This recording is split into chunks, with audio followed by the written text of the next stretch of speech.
Good afternoon, everybody. What is going on? I am jeffgrantMEDIA. In today's unboxing and first impressions video, you can see we're not in the studio. That's because this was another open a box and look at a bag type situations or eat lunch, so I'm opting for the look at the bag type situation.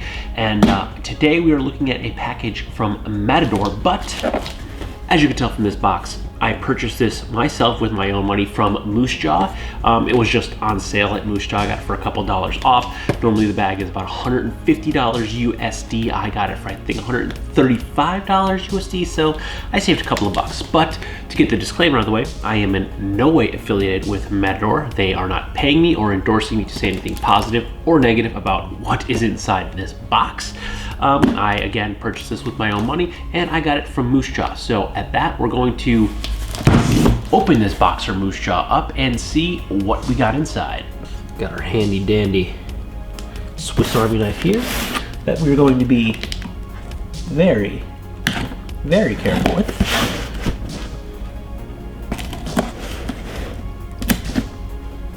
Fold it, put it away immediately. Okay. This is a packable bag, and it's a large box. And I was wondering why, because they didn't pack it down, which I kind of prefer.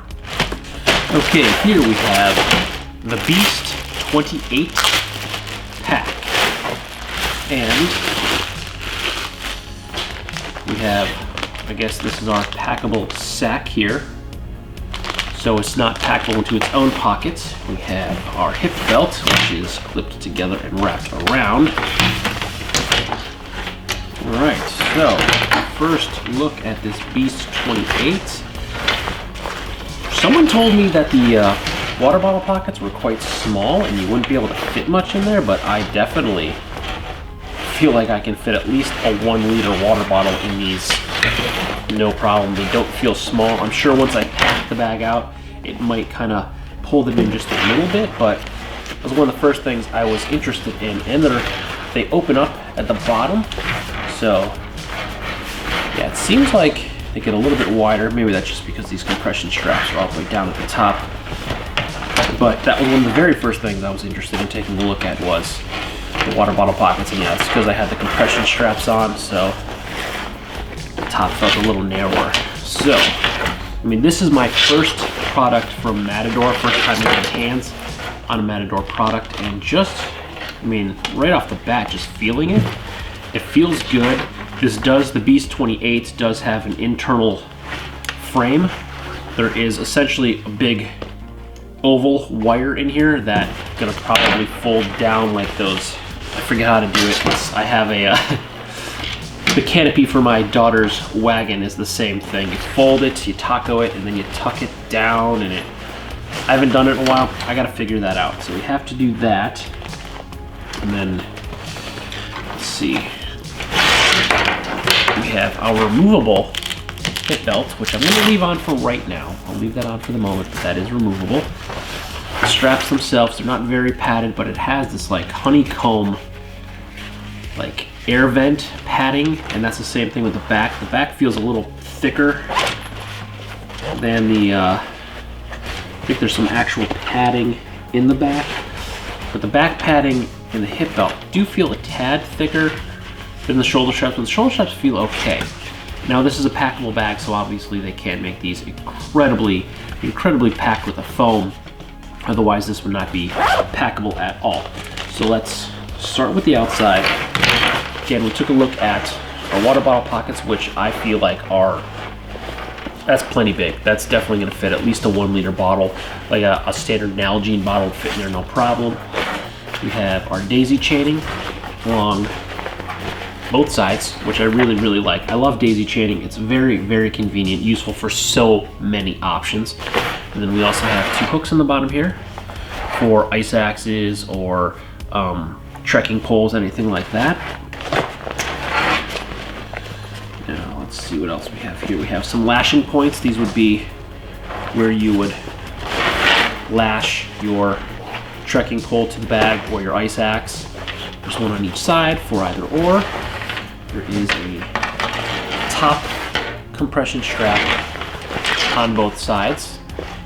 And then we have, let's see, that's it. Okay, so we have our external pocket. Oh, this is nice. We have our deep, very deep top pocket here. So that's essentially from about here. This is about the seam, right about here where the bottom of the bag would be. There's a bit of an angle, but from there to where the pocket ends. So this is the length, which is essentially my whole forearm depth. I don't have a ruler, I'd give you that. And inside there, there's also another zipper pocket that is actually fairly deep. This is coming to about here, so we're looking at from about the top to a little under the logo. So we're looking at about that deep for the inner pocket. Now this does not have, there's no key leash in here at all, so this would probably be where you'd throw like your snacks and whatnot, because this is a technical like day pack. So this would probably be your pocket for your snacks and whatnot. Honestly, I didn't expect this pocket to be so big and so deep. This would be a great spot to throw your external layers, like if you're out your rain jacket or your windshield, anything like that. This would be a great spot to put that, so where you're not accessing the main body of the bag. So if we close that, where are our zippers? Okay, so our main, I think it's got, yeah, this is the one thing I don't really like about this pack. I had another bag where it just felt weird, kind of like the Mountain Hardware where it has this J opening. It's like a fish hook. It comes deeper on the left side of the bag, so it's still essentially clamshells open, but it doesn't lay flat because this zipper, you can see that zipper comes almost all the way down, and this is only about halfway. So it kind of like fish hooks, which isn't bad, but I wish it would just completely horseshoe open instead of fish hook. And right off the bat inside, we actually have another pocket I was unaware of. We have this little, here's your key clip. There's a little pocket on the side.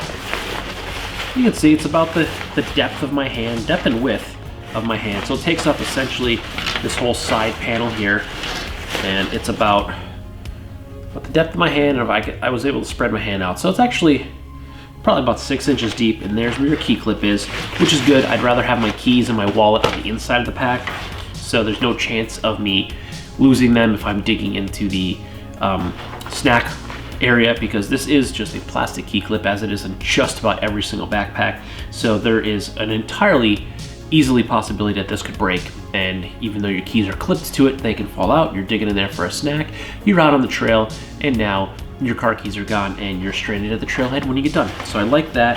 That, I believe, is the only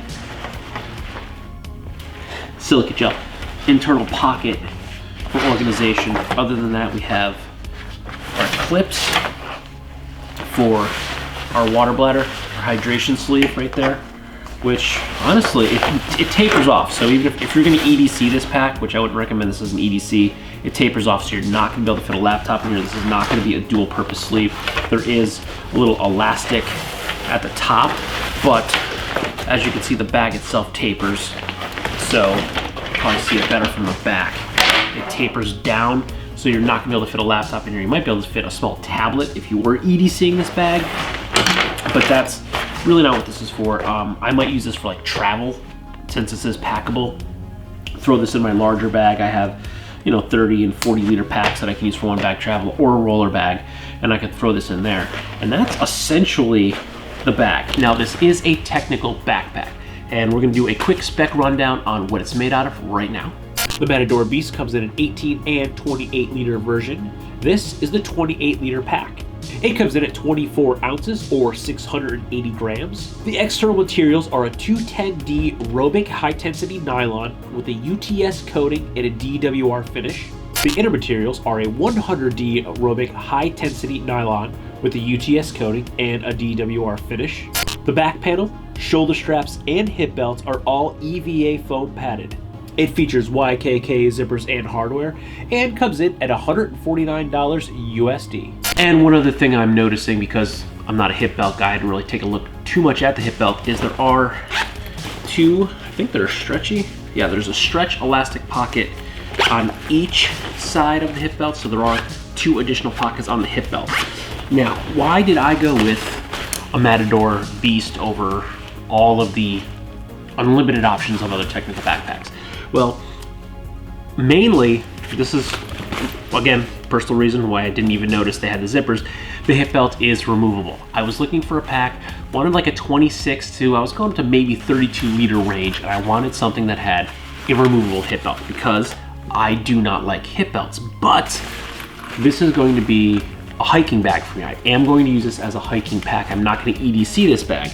So I did want to have the option to still have a hip belt if I was going to be carrying a heavier load. Now, I do carry for 3 people. I carry for myself and my wife and my 3-year-old daughter. I used to also carry water and snacks for the dog, but my dog has sadly passed away semi-recently, so I will be carrying a little less weight, but in the future, if we do ever get another family companion, I will be carrying more again, which is why I do like the option for the hip belt. I have used the hip belt mostly in the winter. I'm carrying a little bit more clothing and stuff in the winter, mostly for my daughter because she plays. You gotta bring at least 1 entire change of outfit in the winter, including another jacket. So the winter, my pack will get a little bit heavier when we're out in the woods.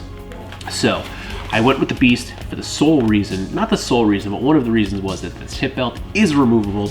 So I could take it off because generally I am not going to use it, but I want to have it there for the times that I'm going to need it. And I could easily have just gone with another backpack and just let this dangle, but I find it cumbersome. I find it gets in the way. So the fact that I can remove the hip belt from the Beast was really, really good. Now, organization. I wanted exterior water bottle pockets. I wanted 2 of them because there's a couple packs that only have a single, which I think aesthetically looks wrong in a pack. I just don't like the way that looks. I think it just looks weird when there's only a water bottle pocket on one side. The only bag I thought didn't look weird on was the Mystery Ranch In-N-Out 19. I would have preferred to have 2, but the way the bag looked physically, I feel like it didn't look wrong.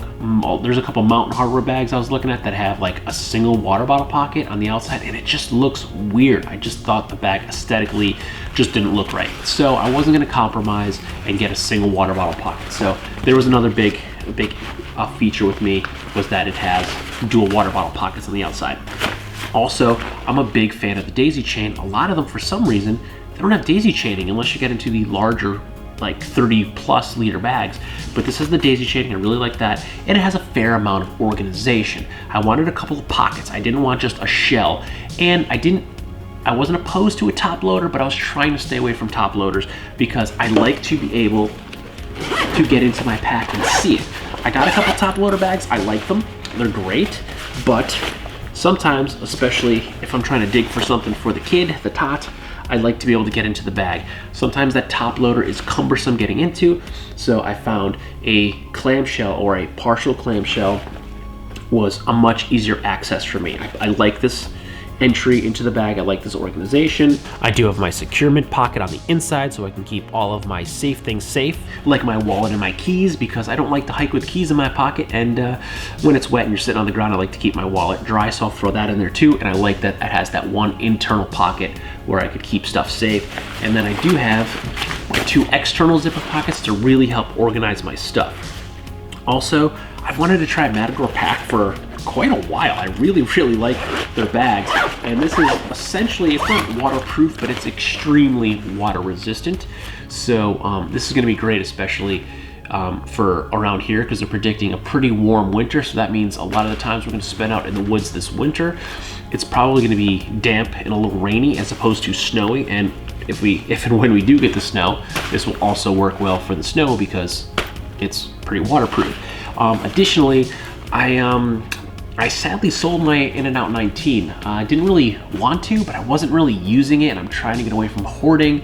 So I sold my In-N-Out 19, so I don't have like a packable day pack. So this is also going to be like my packable bag. So if we go on vacation someplace and I'm using a bigger bag, if we're taking a plane, I'll use either a roller bag or a bigger bag, and that'll be my one bag travel, and I can pack this, and then this could be my day pack when we get there. Now 28 liters, pretty big for a day pack, but because it's packable, it's definitely going to fill that need right there. So I'm pretty excited about this bag. Oh, one other thing I failed to mention was right here. This is the port for the water bladder tube.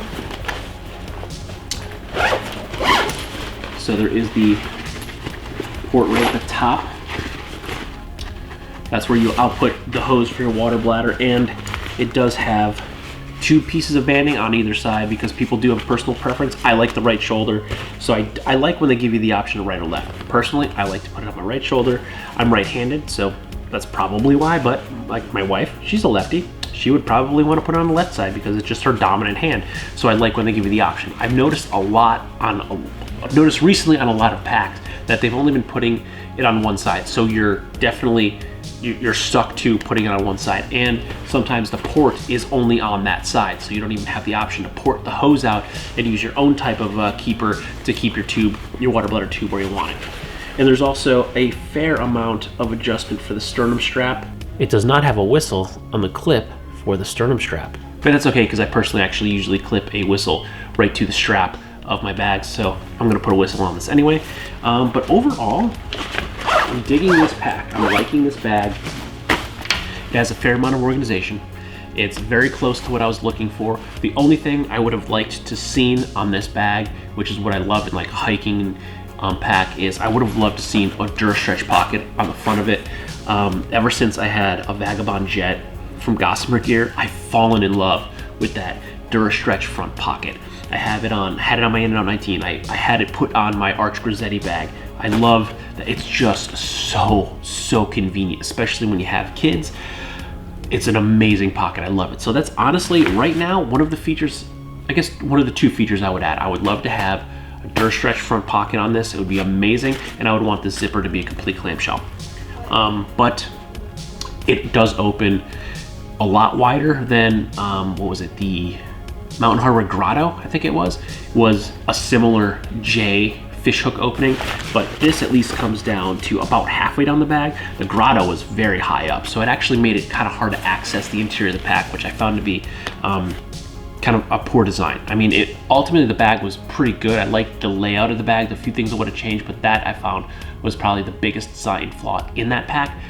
So this one, it gives me a wider range to open the bag, but those 2 things are really all I would change. I would add Durastretch pocket and just make this a complete fishhook, or a complete U horseshoe, not a fishhook opening.